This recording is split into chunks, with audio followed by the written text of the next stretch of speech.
तो बच्चों इस वीडियो के अंदर हम करेंगे क्लास 10th के चैप्टर नंबर 7 कोऑर्डिनेट ज्योमेट्री की एक्सरसाइज 7.2 का इंट्रोडक्शन। तो 7.2 के इंट्रोडक्शन में हमें सेक्शन फार्मूला पढ़ना है। 7.1 के इंट्रोडक्शन में हम क्या कर चुके हैं, डिस्टेंस फार्मूला। इसमें पढ़ना है हमें सेक्शन फार्मूला, वो क्या होता है, कब हम अप्लाई करेंगे और कैसे वो बनता है, वो सारी चीज़ हम इस वीडियो के अंदर कवर करेंगे। जैसे मान लीजिए अगर आपके पास एक पॉइंट दे रखा है ए पॉइंट, ठीक है, और इस ए पॉइंट के कोऑर्डिनेट्स हैं x1 और y1, और एक दूसरा पॉइंट है मान लीजिए जैसे बी पॉइंट, और इस बी पॉइंट के कोऑर्डिनेट क्या है x2 और y2। ठीक है, ये किसी एक प्लेन पर किसी ग्राफ के ऊपर बने हुए होंगे, और इन दोनों के बीच का अगर मुझे डिस्टेंस निकालना होता था कि ए बी वाला डिस्टेंस क्या है, तो वहां पर मैं डिस्टेंस फॉर्मूला सीख कर आ चुका हूं 7.1 में। इसमें हमें क्या सीखना है कि जैसे मान लीजिए इनके बीच में कहीं पर एक पॉइंट दे रखा होगा, जैसे उस पॉइंट को मान लेते हैं पी पॉइंट। तो ये पी पॉइंट इसके कुछ सेक्शन कर रहा होगा, सेक्शन का मतलब इसके टुकड़े, जैसे ए पी वाला एक टुकड़ा हो जाएगा और पी बी वाला एक टुकड़ा हो जाएगा, जैसे 2:3 हो जाए, 5:7 हो जाए, इस तरीके से कुछ वो सेक्शन बना रहा होगा। और उन सेक्शन को जैसे हम लिख देते हैं कि वो किस रेशो में डिवाइड कर रहा होगा, m/n में। तो बताइए इस p पॉइंट के कोऑर्डिनेट्स क्या होंगे, और उन p पॉइंट के कोऑर्डिनेट्स को हम क्या ले लेते हैं, x, y। तो हमें x, y की वैल्यू ही फाइंड आउट करके बतानी है। हमें a के b के कोऑर्डिनेट्स पता होने चाहिए और ये रेशो पता होना चाहिए। अगर हमें ये चीज पता होंगी तो हम इस वाले p पॉइंट के कोऑर्डिनेट्स को बता देते हैं। बताने का तरीका क्या है, जैसे ये x वाला कोऑर्डिनेट है तो x वाले कोऑर्डिनेट निकालने का तरीका ये है कि m की मल्टीप्लाई x2 में, इसकी मल्टीप्लाई इधर m इंटू x2, और फिर n की मल्टीप्लाई किसमें, x1 में, तो n इंटू x1 और अपॉन में m प्लस n। ठीक है, x वाला कोऑर्डिनेट तो हम ऐसे निकालेंगे। ये फॉर्मूला कैसे बना है इसका हम डेरिवेशन भी देखेंगे अभी। और y वाला कोऑर्डिनेट कैसे निकालेंगे, जैसे यहाँ पर x2 और x1 लिया, इस बार y2 y1 कर देने। इस m की मल्टीप्लाई किधर करेंगे, यहाँ y2 में, तो ये हो जाएगा m y2, और फिर n की मल्टीप्लाई किधर करेंगे, इधर y1 में, तो ये हो जाएगा n y1 और अपॉन में m प्लस n। और इन दोनों को मिलाकर ही क्या बन जाता है, फिर वो सेक्शन फॉर्मूला बन जाता है। तो असल में सेक्शन फॉर्मूला है क्या, सेक्शन फॉर्मूला होता है कि आपके सामने मान लीजिए एक पॉइंट दे दिया गया P नाम का, और उस P पॉइंट के कोऑर्डिनेट्स आपसे पूछे जाएंगे x, y जो हैं। तो वो निकालने का तरीका क्या है, जो हमने अभी ऊपर लगाया है, बिल्कुल वही तरीका है। तो यहाँ पर x की जगह पर हम क्या रख देंगे, x के कोऑर्डिनेट कैसे निकाले हमने, m x2 plus n x1 और अपॉन में m प्लस n, और इधर क्या आएगा m y2 plus n y1 और अपॉन में m प्लस n। ठीक है, यही क्या है, बस आपका यही सेक्शन फॉर्मूला है। याद कैसे रखोगे, m की मल्टीप्लाई इधर करनी है, n की मल्टीप्लाई इधर करनी है। ठीक है, पहले x2 और x1 लेने हैं, फिर y2 और y1 लेने हैं। ये कैसे बना है इसका हम अभी आगे देखेंगे। फिलहाल आप एक चीज समझो कि ये p पॉइंट क्या है। ये p पॉइंट वो पॉइंट है जो इस ए बी के टुकड़े कर रहा है। और वो टुकड़े कैसे होंगे कि मान लीजिए जैसे यहां से यहां तक के 3, मतलब कि 3, और इधर की तरफ मान लीजिए 5, तो ये 3:5 में डिवाइड कर रहा है, या 4:9 में, कोई भी रेशो हो सकता है। ठीक है, यहां तक कि ऐसा भी हो सकता है कि 1:1 हो जाए। और 1:1 कब होगा, जब बिल्कुल बीच में क्या दे रखा होगा, मिडिल पॉइंट, मतलब कि मिड पॉइंट। तो एक केस और पढ़ते हैं हम इसका, स्पेशल केस डालकर पढ़ लेना आप कि स्पेशल केस इसका क्या है। वो ये है कि if the mid point of A line segment, अगर कोई लाइन सेगमेंट है और उसका मिड पॉइंट दे रखा है, तो इसका मतलब वो किस रेशो में दे रखा होगा, इन द रेशो 1:1। इसका मतलब यह है कि जैसे मान लीजिए कोई लाइन दे रखी है आपको, ठीक है, और उस लाइन को ये मान लिया गया कि ये ए पॉइंट है, ये वाला बी पॉइंट है, और ए पॉइंट के कोऑर्डिनेट वही जो x1 y1 है, और बी पॉइंट के क्या है x2 y2, और ये पी पॉइंट बिल्कुल बीच में है। ठीक है, और इस पी पॉइंट के कोऑर्डिनेट क्या ले लेते हैं हम, x, y। तो ऐसा हो सकता है कि यहां से यहां तक 5 हो, यहां से यहां तक, जैसे ये लाइन सेगमेंट मान लीजिए 10 सेंटीमीटर की है, तो यहां से यहां तक कितने की होगी, 5 सेंटीमीटर की है, 5 सेंटीमीटर की। तो 5:5 को जो हम कैंसिल करेंगे तो 1:1 ही हो जाना है। तो यहां पर इसका मतलब ये है कि m/n हमेशा कितना होगा, जब भी मिड पॉइंट दे रखा होगा, 1:1। जैसे अगर मान लीजिए यहां से यहां तक ए बी पूरी की पूरी 20 की है, तो ये यहां से यहां तक कितना हो जाएगा, 10, और ये बी पी भी कितना हो जाएगा, ये भी 10। तो इन दोनों को कैंसिल करके आएगा तो 1:1 ही आएगा ना। तो ये कुछ भी हो, अगर बीच में मिड पॉइंट दे रखा है तो हमेशा 1:1 ही आएगा। तो वहां पर आप क्या काम करोगे, यही वाला जो फॉर्मूला है इसको चेंज करके हम कैसे इजी बना सकते हैं वो चीज देखो। अब जैसे यहाँ पर पी कोऑर्डिनेट जो है वो हमारे पास है x, y, तो वो हम कैसे निकालेंगे।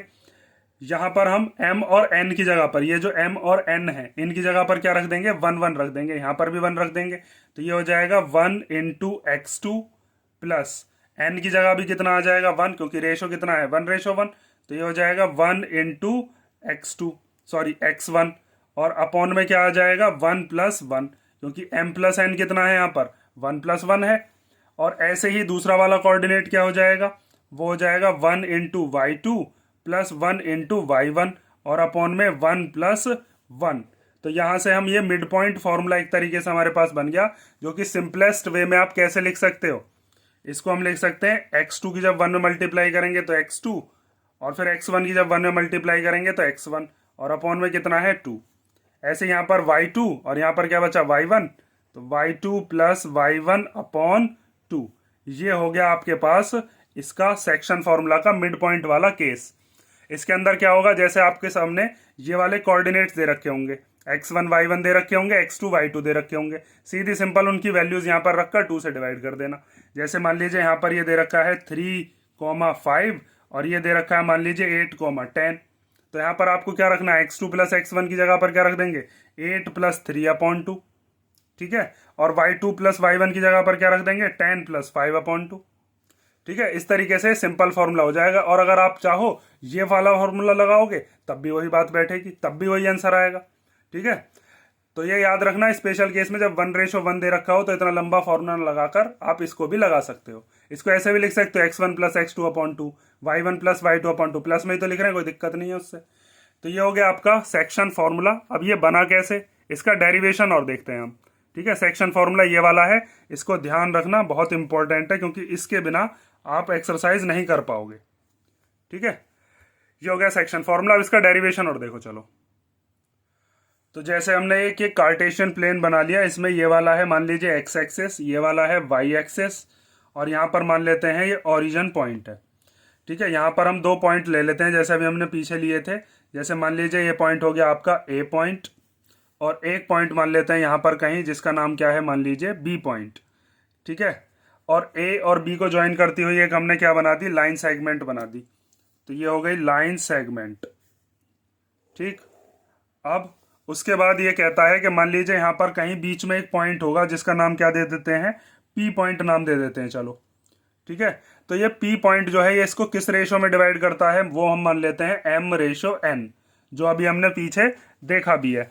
अभी मैंने जब आपको यहाँ पर बताया था बस वही चीज तो लिखी है यहाँ पर भी, कि एक लाइन दे रखी है AB, p एक पॉइंट दे रखा है जो m/n में डिवाइड करता है, ठीक है। तो अब इनके कोऑर्डिनेट्स जो हैं वो भी मान लेते हैं। जैसे ये जो A वाला पॉइंट है इसके कोऑर्डिनेट क्या लेंगे, देखो अब आपने ये चीज तो पढ़ी होगी कि यहाँ पर जब हम देखते हैं वर्टिकल वाला डिस्टेंस, ये वाला यहाँ से यहाँ तक का ये वाला जो डिस्टेंस है ये कितना डिस्टेंस कहलाएगा, यहाँ से यहाँ तक ये हो जाएगा y1 मान लीजिए, और मान लीजिए अगर यहाँ से यहाँ तक मैं लेता हूँ तो ये क्या हो जाता है, ये मैंने x1 मान लिया। तो कोऑर्डिनेट कैसे लिखे जाएंगे फिर A के, वो ऐसे लिखे जाते हैं कि यहाँ से यहाँ तक ये y1 है, और ये यहाँ से लेकर यहाँ तक का ये कितना है, ये है x1। तो इस पॉइंट के कोऑर्डिनेट क्या हो जाएंगे A वाले के, ये हो जाएंगे x1, y1। जब ये यहाँ से यहाँ तक x1 है तो ये वाला भी कितना होगा x1, और वर्टिकली देखते हैं हम y वाला, तो यहाँ से यहाँ तक कितना हो गया y। ऐसे ही इस P पॉइंट के कोऑर्डिनेट ले लेते हैं, तो P वाला जो पॉइंट है यहाँ से लेकर और यहाँ तक ये कितना हो जाएगा, इसको मान लेता हूँ मैं यहाँ से यहाँ तक, ये हो गया y, ठीक है। और ये यहाँ से यहाँ तक कितना हो जाएगा, फिर ये वाला डिस्टेंस यहाँ से यहाँ तक ये हो जाएगा आपके सामने x, ठीक है। तो जब ये वाला x है यहाँ से यहाँ तक, तो ये वाला भी कितना बैठेगा, ये भी x बैठेगा। तो मैं इसको भी ज्वाइन कर लेता हूँ। तो इसको ज्वाइन करके यहाँ पर मेरे पास P पॉइंट के कोऑर्डिनेट्स पता चल गए कि वर्टिकली जा रहे हैं तो y और हॉरिजॉन्टली जा रहे हैं तो x। तो इसका मतलब P पॉइंट के कोऑर्डिनेट क्या हो गए, x, y, ठीक है। ऐसे ही आ जाओ अब B पॉइंट के। तो B वाले पॉइंट के लिए फिर इस लाइन को ज्वाइन करो। ये जो वर्टिकली लाइन है ये हमें किसकी वैल्यू बताती है, ये यहाँ से यहाँ तक मैं ले लेता हूँ y2, ये y1 मान लिया, ये y मान लिया, ये वाला कितना ले लेते हैं, ये हो गया y2, ठीक है। और यहां से यहां तक का जो डिस्टेंस है ये वाला डिस्टेंस कितना ले लेते हैं हम, ये ले लेते हैं x2। तो ये वाला डिस्टेंस मैं यहां पर मार्क कर देता हूं, ये वाला यहां से यहां तक का डिस्टेंस हो चुका है x2। और जब ये x2 डिस्टेंस है तो इसका मतलब ये यहां से यहां तक भी जितना ये है उतना ये वाला होगा। तो इसका मतलब ये वाला डिस्टेंस भी कितना हो गया यहां से यहां तक, ये भी हो गया x2 वाला डिस्टेंस, ठीक है। अब ध्यान से समझो इसके बाद हम कैसे प्रूव करने वाले हैं। तो सबसे पहले देखिए, इसको यहां पर मैं ज्वाइन कर रहा हूं, कौन कौन से पॉइंट्स को ध्यान से देखना। मैं यहां पर इस ए पॉइंट को इस वाली लाइन से ज्वाइन कर रहा हूं, और ऐसे यहां पर ये जो पी पॉइंट है इस वाले पी वाले पॉइंट को भी यहां से ऐसे करके ज्वाइन कर दिया। जैसे मान लेते हैं इस पॉइंट का नाम क्या है जहां पर ज्वाइन किया है, क्यू पॉइंट, और इस पॉइंट का नाम क्या है, सी पॉइंट। अब मुझे क्या करना है, एक तो ये वाला ट्राइंगल जिसका नाम क्या है, पी ए क्यू, और एक ट्राइंगल है ये वाला जिसका नाम है बी पी सी। अगर मैं इन दोनों ट्राइंगल्स को सिमिलर प्रूव कर देता हूं तो मेरा जो सेक्शन फॉर्मूला है वो डिराइव हो जाएगा। तो इन दोनों को सिमिलर करेंगे कैसे, उस चीज को ध्यान से समझो। पहले मैं आपको दिखाता हूं कौन कौन से ट्राइंगल ले रहे हैं। तो ये दोनों ट्राइंगल में हमने शेड कर दिया। अब इन दोनों ट्राइंगल्स को हम सिमिलर कैसे करें, तो सिमिलर करने का सबसे आसान तरीका होता है एंगल एंगल वाली प्रॉपर्टी। तो उसमें साफ पता चल रहा है हमें कि ये वाला एंगल जो है ये 90 डिग्री का है, ये एंगल 90 डिग्री का है, ठीक है। और दूसरा ये वाला एंगल जो है ये किसके कॉरस्पॉन्डिंग बैठ जाएगा, ये इस वाले एंगल के कॉरस्पॉन्डिंग बैठ जाएगा। ये दोनों के दोनों हमारे पास जो ट्राइंगल्स हैं ये फिर कैसे आ जाएंगे, सिमिलर। फिर वहां से हम रेशो बना सकते हैं एपी वाली साइड जिसका हम लेंथ मान चुके हैं कितना, m, और पीबी वाली जो है जिसकी लेंथ हम कितने मान चुके हैं, n। और ये जो पी क्यू है, ए क्यू है, बी सी है, पी सी है, इनको हम फाइंड आउट कर लेंगे और वहां से हमारा सेक्शन फॉर्मूला बन जाएगा। तो सबसे पहले इन दोनों ट्राइंगल्स को हम सिमिलर करते हैं, कैसे लिखेंगे। तो सबसे पहले आप लिखोगे कौन कौन से ट्राइंगल्स हम ले रहे हैं। एक तो हम ले रहे हैं, यहां पर लिख दोगे कि in triangle P A Q, और दूसरा वाला ट्राइंगल कौन सा ले रहे हैं हम, दिखाई दे रहा ना, हाँ, in triangle P A Q, और एक दूसरा ट्राइंगल हम ले रहे हैं बी पी सी। तो इन दोनों ट्राइंगल्स के अंदर सबसे पहले तो आप लिख सकते हो एंगल क्यू किसके इक्वल है, एंगल सी के इक्वल।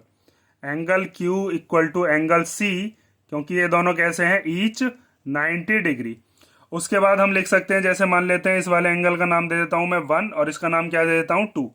तो हम लिख सकते हैं एंगल 1 किसके इक्वल हो जाएगा, एंगल 2 के इक्वल, क्योंकि ये कैसे एंगल है, ये है कॉरेस्पॉन्डिंग एंगल्स। कॉरेस्पॉन्डिंग एंगल्स क्यों है, अगर देखो किसी बच्चे को देखने में दिक्कत हो रही है कि कॉरेस्पॉन्डिंग कैसे हैं, तो ध्यान से देखना कि कॉरेस्पॉन्डिंग एंगल कैसे होते हैं। जैसे अगर मैं इसको ऐसे करके कर लूं तो उसमें आपको दिख रहा होगा एक पैरेलल लाइन तो ये वाली हो गई, ठीक है, और एक पैरेलल लाइन हो गई ये वाली, ये दो पैरेलल लाइन हो गई। इन दोनों पैरेलल लाइंस को कट करती हुई ये वाली लाइन हो गई जिसको हम ट्रांसवर्सल कहते हैं। तो ये वाला जो एंगल है ये इस वाले एंगल के क्या बैठेगा, कॉरेस्पॉन्डिंग। कैसे कि अगर मान लीजिए दो लाइन हमें ऐसे दे रखी है और उन दोनों को काटती हुई ये वाली लाइन है, तो ये वाला एंगल और ये वाला एंगल आपस में कैसे होते हैं, ये दोनों कॉरेस्पॉन्डिंग एंगल्स ही कहलाते हैं, ठीक है, इसलिए कॉरेस्पॉन्डिंग है। अब आगे देखो, तो हम कह सकते हैं कि triangle P A Q is similar to triangle B P C, कौन सी प्रॉपर्टी से, बाय एंगल एंगल सिमिलैरिटी, ठीक है। ये चीज हम पढ़ के आ चुके हैं किसमें, चैप्टर नंबर 6 में। सिमिलैरिटी तो आपको पता ही होनी चाहिए। तो अब वहां से हम साइड्स का रेशो बना सकते हैं। साइड का रेशो बनाने के लिए दो मेथड बताए थे मैंने। पहले तो मैं नाम से ही, अगर नाम आपने सही दिए हैं तो यहाँ पर ये कौन सी साइड है, पहली पी ए, इसके अपॉन में कौन सी वाली साइड, यहां से बी पी, ठीक है। यहां पर पहले दोनों जो लेटर्स हैं कौन से हैं, पी ए, यहां पर है बी पी, तो पी ए के अपॉन में क्या आ गया, बी पी। ऐसे ही ए क्यू, जो यहाँ पर लास्ट के दोनों दे रखे हैं ए क्यू, यहाँ पर कौन कौन से हैं, पी सी, तो इसके अपॉन में आ गया पी सी। और फिर यहाँ पर पहला और लास्ट का क्या है, पी क्यू, और इसका क्या है, पहला और लास्ट वाला बी सी। और ये बात कहां से आई, by C P S T, मतलब corresponding parts of similar triangles. या फिर आप इसमें से भी देख सकते थे, ध्यान से देखो, चलो इसमें से भी दिखा देता हूं, अगर आपने नाम अलग भी लिख लिए हो तो भी कोई दिक्कत नहीं है। जैसे एंगल क्यू है, ये वाला एंगल क्यू, तो एंगल क्यू के सामने वाली साइड कौन सी है, ए पी। तो यहां पर हमारे सामने ये आ गई ए पी वाली साइड, ठीक है। ए पी कहें या पी, ये बात तो एक ही है। और एंगल क्यू हमने किसके इक्वल करा है, एंगल सी के, तो एंगल सी के सामने वाली कौन सी साइड हो गई, ये वाली, जिसका नाम क्या है, बी पी। तो तो उसके अपॉन में बीपी तो आई है, एंगल क्यू के सामने वाली साइड और एंगल सी के सामने वाली साइड, इन दोनों का रेशो बनेगा क्योंकि यही दोनों एंगल इक्वल है। ऐसे ही एंगल 1 और एंगल 2 के सामने वाली साइड्स का रेशो बनेगा। एंगल 1 के सामने वाली साइड कौन सी है, ये वाली ए क्यू, तो वो आ गई। एंगल 2 के सामने वाली साइड कौन सी है, पी सी, वो आ गई। अब कौन कौन सी साइड बची, इस वाले की बची पी क्यू, इस वाले की बची बी सी, वो लिख दिया हमने। ठीक है, अब जब साइड का रेशो आ गया तो हमारे सामने क्या दिक्कत आएगी। अब देखो मेरे पास पी ए तो पता है, मुझे एम है, उसके बाद मुझे बी पी भी पता है, वो कितनी है एन, लेकिन मुझे बाकी की जो है ये चारों की चारों पता नहीं है। तो इन चारों को पता करने का क्या तरीका है, उसके लिए जो चीज़ हमने यहाँ पर मान रखी है बस उसको पर ध्यान देना है आपको। जैसे यहाँ से यहाँ तक आपको देखना है कि ए क्यू कितना है, तो पहले आप मुझे ये बताओ कि यहाँ से यहाँ तक का कितना लिया था, ये वाला डिस्टेंस देखना है, ये वाला, तो ये वाला है एक्स, यहाँ से यहाँ तक का कितना हो गया एक्स, और ये वाला डिस्टेंस कितना है यहाँ से लेकर और यहाँ तक का, ये है x1, ये x1 है, ये x है, तो ये वाला कितना बचेगा जो यहाँ तक चल के जाएगा, ये वाला हो जाएगा टोटल x में से माइनस x1। तो इसको हम क्या लिख सकते हैं, ये हो गया x माइनस x1। समझ में आई बात। अब बात आती है, ऐसे ही हम पीसी निकाल सकते हैं। पीसी को कैसे निकाल सकते हैं, ये वाला डिस्टेंस मुझे पता करना पड़ेगा, इसमें से इतना डिस्टेंस में क्या कर दूंगा माइनस, मतलब यहां से लेकर और यहां तक का डिस्टेंस अगर मेरे को पता है और उसमें से यहां से यहां तक वाला डिस्टेंस है माइनस कर दूं तो यही बचेगा पीसी। तो देखो यहां से यहां तक का जो डिस्टेंस है ये किसके इक्वल है, ये x2 के इक्वल है, और ये वाला जो डिस्टेंस है ये किसके इक्वल है, ये x के इक्वल है। तो ये कितना बचेगा यहाँ से यहाँ तक, ये बचेगा x2 माइनस x। ये चीज समझ में आई। ये वाला x2 यहाँ से यहाँ तक का, यहाँ से यहाँ तक का ये वाला कितना है x, तभी तो इसका कोऑर्डिनेट x लिखा है ये वाला, तो ये कितना बचा x2 माइनस x। ये ए क्यू आ गया और pc आ गया, उनकी वैल्यू भी रख सकते हैं। चलो अब आती है पी क्यू की बात और bc की बात। तो पी क्यू हम कैसे निकालेंगे, देखो यहाँ से यहाँ तक ये पूरा का पूरा कितना है y, और ये वाला कितना है, ये y1 है, तो जब ये y1 तो ये वाला भी कितना हो जाएगा, ये भी y1 हो जाएगा। तो ये यहाँ से यहाँ तक कितना बचेगा, टोटल y में से इतना निकाल दो y1 वाला, तो ये वाला हो जाएगा आपके पास कितना, y माइनस y1। समझ में आई ये वाली बात। आगे देखो, अब यहाँ से यहाँ तक का देखो, ये वाला जो है इसका नाम दे देता हूँ चलो मैं यहाँ पर, ये r हो गया, ये s हो गया और ये t हो गया पॉइंट। तो यहाँ से यहाँ तक का ये जो bt वाला पॉइंट है, bt वाली जो लाइन है, ये bt वाली लाइन कितनी है y2, ये पूरा का पूरा y2 माना हमने, और ये यहाँ से यहाँ तक ct कितना है, ct वाला जो है ये है इसके इक्वल जितना ps है, ps कितना माना था y, तो ये पूरे के पूरे y2 में से y माइनस कर दो भाई, ये वाला y तो ये वाला भी y, ये कितना बचेगा, ये बच जाएगा y2 माइनस y। समझ में आई ना वाली बात। इसको 2-3 बार रिवाइंड करके चाहे देख लेना, लेकिन बहुत इंपॉर्टेंट है ये। अब इनकी वैल्यूज यहाँ पर पुट कर दो, पी ए कितना है यहाँ से यहाँ तक, पी ए है m अपॉन बी पी कितना है, बी पी है यहाँ से यहाँ तक n, वो रख दिया हमने। उसके बाद ए क्यू यहाँ से यहाँ तक ये कितना था, अभी मैंने बताया ये है पूरा x, इसमें से इतना माइनस कर दो x1, तो ये कितना बचेगा, ये बचेगा x माइनस x1, तो ये उतना ही है x minus x1 upon P C कितना है, ये वाला यहाँ से यहाँ तक कितना है, ये है x2, x2 में से इतना हिस्सा निकाल दो, ये कितना है x, तो ये वाला हिस्सा कितना बचेगा x2 माइनस x, वही वाला ये हिस्सा है, तो x2 माइनस x। उसके बाद आता है पी क्यू, पी क्यू है यहाँ से यहाँ तक का, उसके लिए हमें क्या करना पड़ेगा, पूरा का पूरा यहाँ से यहाँ तक पी एस कितना है y, और ये वाला कितना है क्यू एस, जितना ए आर है, ए आर कितना था y1, तो ये y1 हम माइनस कर देंगे, ये वाला कितना बचेगा, ये बचेगा y माइनस y1, और फिर अपॉन में बी सी, तो बी सी मैंने अभी आपको बताया यहाँ से यहाँ तक ये कितना था y2, y2 में से इतना हिस्सा निकाल दो जो कि इसके बराबर है y के, तो ये वाला भी y हो गया, y माइनस कर दो, ये वाला कितना बचेगा, ये बचेगा y2 माइनस y। ठीक है, अब हमें एक तो रेशो बनाना होता है, मतलब एक तो हमें x की वैल्यू निकालनी होती है, x वाला कोऑर्डिनेट ये वाला, और एक y वाला। तो पहले एक बार m अपॉन n को इसके इक्वल रखोगे, एक बार m अपॉन n को इसके इक्वल रखोगे, वहां से हमारा रेशियो बन जाएगा। तो नाउ m अपॉन n को मैं पहले किसके इक्वल रखता हूं, इसके x minus x1 upon x2 minus x, cross multiply कर लो, x2 के मल्टीप्लीकेशन में क्या चला जाएगा m, x2 माइनस x के मल्टीप्लीकेशन में क्या आ गया m, और ये वाला जो n है इसके मल्टीप्लीकेशन में क्या आ गया x माइनस x1। अब इस m के अंदर मल्टीप्लीकेशन करो, तो m की जब x2 में करेंगे तो कितना हो जाएगा m x2, फिर m की x में करेंगे तो कितना हो जाएगा m x, n की x में करेंगे तो कितना हो जाएगा n x, और n की जब x1 में करेंगे तो कितना हो जाएगा n x1। x2 और x1 वाले एक तरफ करो और जो x वाले हैं उनको एक तरफ कर लो। तो ये हो गया m x2, ये माइनस n x1 इधर आकर प्लस का n x1 हो गया। इधर क्या बचा, इधर बचा n x। ये वाला जो m x था माइनस का, ये इधर आकर कैसा हो जाएगा, प्लस का। इन दोनों में से क्या चीज कॉमन आ रही है, इन दोनों में से आ रहा है x कॉमन। तो आप लिख सकते हो m x2 plus n x1 equal to x common ले लो। यहाँ पर क्या बचा, n प्लस m बचा। ठीक है, n प्लस m कहें या m प्लस n कहें, दोनों है तो प्लस में ही, तो हम इसको लिख सकते हैं m x2 plus n x1 और इसके अपॉन में यहाँ पर x के और इसके बीच में मल्टीप्लाई है, तो ये मल्टीप्लाई वाला इधर आकर क्या हो जाएगा, डिवाइड में। तो यहाँ पर n प्लस m की जगह पर मैं m प्लस n भी लिख देता हूँ। ठीक है, n प्लस m लिखो या m प्लस n, बात एक ही है। और इक्वल टू में क्या आया, x। और यही हमारी क्या थी, x की वैल्यू थी जब हमने सेक्शन फॉर्मूला से निकाली थी। ठीक है, यही थी ना, mx2 plus nx1 upon m plus n, mx2 plus nx1 upon m plus n। तो जैसे आपने फर्स्ट वाले को सेकंड वाले के साथ लेकर किया, ऐसे इस वाले को इस वाले के साथ लेकर करते हैं आप।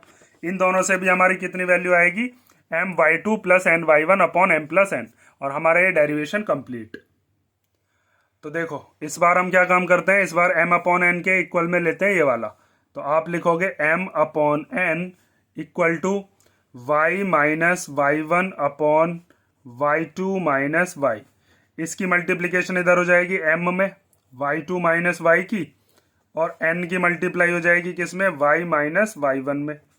m की मल्टीप्लाई कर लो अंदर, तो ये हो गया m y2 minus m y equal to n की y में करेंगे तो n y माइनस n की y1 में करेंगे तो कितना हो जाएगा, n y1। अब ये y2 वाले, y2 और y1 वाले एक तरफ कर लो, ये माइनस का n y1 इधर आकर हो जाएगा प्लस का n y1। इधर क्या बचा, बस n y, और ये माइनस का m y जब इधर आएगा तो कैसा हो जाएगा, प्लस का m y। इन दोनों को ऐसे लिख लेते हैं m y2 plus n y1। इन दोनों में से क्या चीज कॉमन आ रही है, y कॉमन ले लो, क्या बचा n प्लस m। ये n प्लस m इधर y के मल्टीप्लाई में है, इधर आ जाएगा डिवाइड में। तो ये आ जाएगा m y2 plus n y1 upon m plus n equal to y, या n प्लस m लिख लो, बात एक ही है। तो ये हो गया हमारा y वाला कोऑर्डिनेट। तो समझ गए ना सेक्शन फॉर्मूला क्या होता है। सेक्शन फॉर्मूला ध्यान से कर लेना, mx2 plus nx1 upon m plus n, उसके बाद my2 plus ny1 upon m plus n। ये चीज याद रखना, m की मल्टीप्लाई इधर x2 में होती है, n की मल्टीप्लाई इधर x1 में होती है, और अपॉन में क्या आता है, m प्लस n। फिर ऐसे ही m की मल्टीप्लाई इधर होती है y2 में, n की होती है किसमें, y1 में, और फिर नीचे क्या आता है, m प्लस n। और ये स्पेशल केस याद रखना है कि जब भी क्या दे रखा हो, मिड पॉइंट दे रखा हो, मतलब कि रेशो 1:1 हो, तो वहां पर हम सीधा सीधा क्या लिख सकते हैं, x2 प्लस x1 अपॉन 2 और y2 प्लस y1 अपॉन 2, या फिर x1 प्लस x2 अपॉन 2 लिख लो, y1 प्लस y2 अपॉन 2, उससे भी कोई फर्क नहीं पड़ेगा। और मिड पॉइंट का मतलब क्या है, मिड पॉइंट का मतलब ये है कि जरूरी नहीं है कि यहाँ पर आपको 1:1 लिख कर ही बताएगा, वो ये कह देगा मिड पॉइंट है, या फिर ये कह देगा कि जी ये पूरी की पूरी जो लाइन है 50 सेंटीमीटर की थी, तो यहाँ से यहाँ तक की 25 सेंटीमीटर की हो जाएगी, ये वाली भी 25 की। तो 25 को जब कैंसिल करोगे तब भी 1:1 ही आएगा। तो कुछ भी दे रखा होगा, अगर मिड पॉइंट है तो 1:1 ही रहता है। ये हो गया आपका सेक्शन फॉर्मूला। इसके ऊपर बेस्ड हमारे कुछ एग्जाम्पल्स हैं, उनको हम करेंगे, फिर एक्सरसाइज पर बढ़ेंगे। इसमें अगर आपको कोई डाउट हो तो कमेंट करके पूछ लेना। ये जो मैंने आपको फिगर बताई है इसको ध्यान से करना 2-3 बार, और अब भी कोई डाउट लगे तब भी तो कमेंट करके पूछ ही लेना। नेक्स्ट वीडियो में मिलते हैं, चलो।